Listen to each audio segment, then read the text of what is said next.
Now, on the debt ceiling.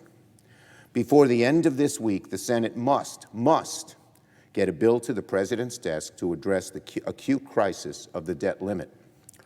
President Biden was crystal clear in his speech this morning. If Republicans don't get out of the way and let the Senate take action now, our government will in all likelihood enter default for the first time ever.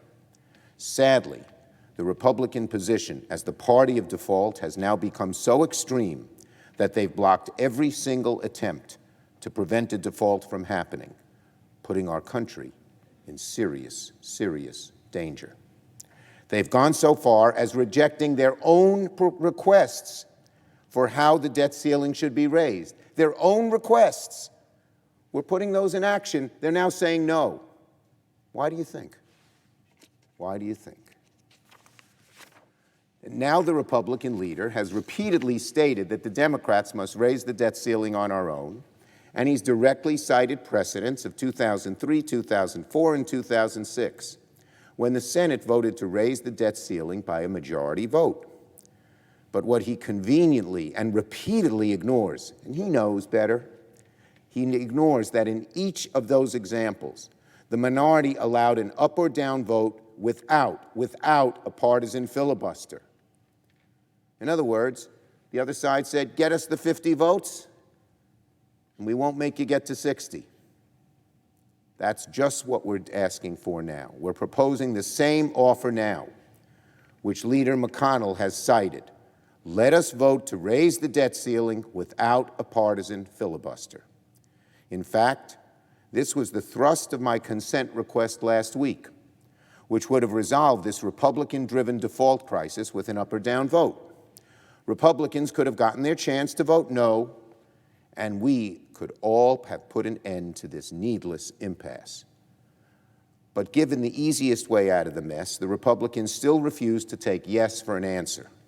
Now our country's on the brink of a crisis whose consequences will reverberate around the world.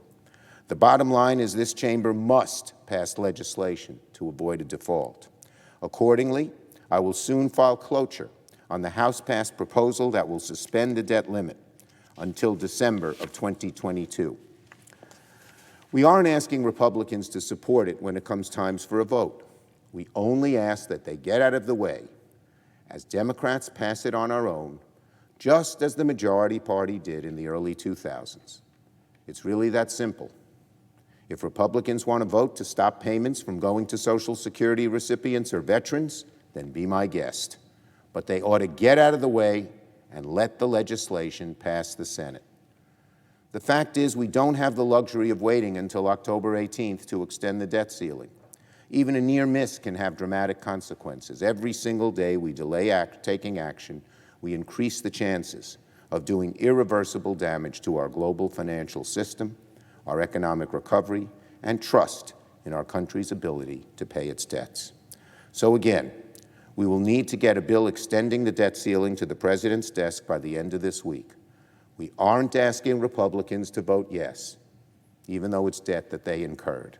We are simply asking that they get out of the way. I yield the floor and thank my colleague for his courtesy.